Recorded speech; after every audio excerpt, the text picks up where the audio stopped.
Hi friends, welcome back to my channel. ಇವತ್ತಿನ ದಿನ ನಾನು ಜೋಳವನ್ನು ಉಪಯೋಗಿಸ್ಕೊಂಡು ದೋಸೆ ಮಾಡೋದನ್ನು ತೋರಿಸ್ಕೊಡ್ತಾ ಇದ್ದೀನಿ.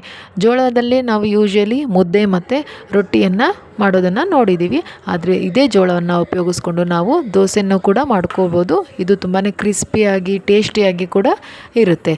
ಬನ್ನಿ ರೆಸಿಪಿನ ನೋಡ್ಕೊಂಡು ಬಿಡೋಣ. ಮೊದಲಿಗೆ ನಾನಿಲ್ಲಿ ಒಂದು ಪಾತ್ರೆಗೆ ನೋಡಿ 1 ಗ್ಲಾಸಷ್ಟು, ಇಲ್ಲಿ ನೋಡ್ತಾ ಇದ್ದೀರಲ್ಲ, ಈ ಅಳತೆಯಲ್ಲಿ ಒಂದು ಮತ್ತು ಒಂದು ಅರ್ಧ, 1.5 ಗ್ಲಾಸಷ್ಟು ನಾನು ಜೋಳವನ್ನು ತೊಗೊಂಡಿದ್ದೀನಿ.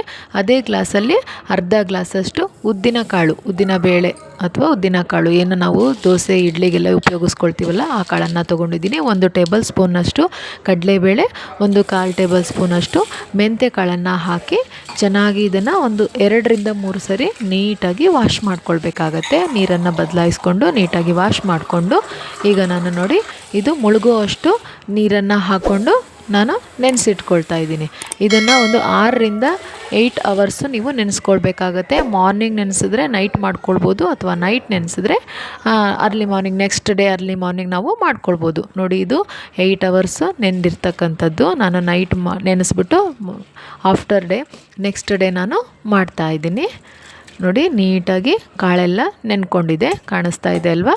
ಈಗ ನಾವು ಇದನ್ನು ನೀರು ತೆಗೆದುಬಿಟ್ಟು ಬರೀ ಕಾಳು ಮಾತ್ರ ಜಾರಿಗೆ ಹಾಕ್ಕೊಂಡು ಫೈನ್ ಪೇಸ್ಟ್ ಮಾಡ್ಕೊಳ್ಬೇಕು. ಏನು ದೋಸೆ ಬ್ಯಾಟರ್ ಇರುತ್ತೆ ಅಲ್ವಾ, ಆ ರೀತಿಯಲ್ಲಿ ನಾವು ಚೆನ್ನಾಗಿ ಪೇಸ್ಟ್ ಮಾಡಿಕೊಂಡ್ರೆ ನೋಡಿ ನಮಗೆ ದೋಸೆ ಹಿಟ್ಟು ರೆಡಿ ಆಯಿತು. ಈಗ ನಾನು ಇದಕ್ಕೆ 1 ಟೇಬಲ್ ಸ್ಪೂನ್ನಷ್ಟು ಉಪ್ಪನ್ನು, ನಿಮ್ಮ ರುಚಿಗೆ ಬೇಕಾದಷ್ಟು ಉಪ್ಪನ್ನು ನಾವು ಇದಕ್ಕೆ ಸೇರಿಸ್ಕೊಳ್ಬೇಕಾಗತ್ತೆ.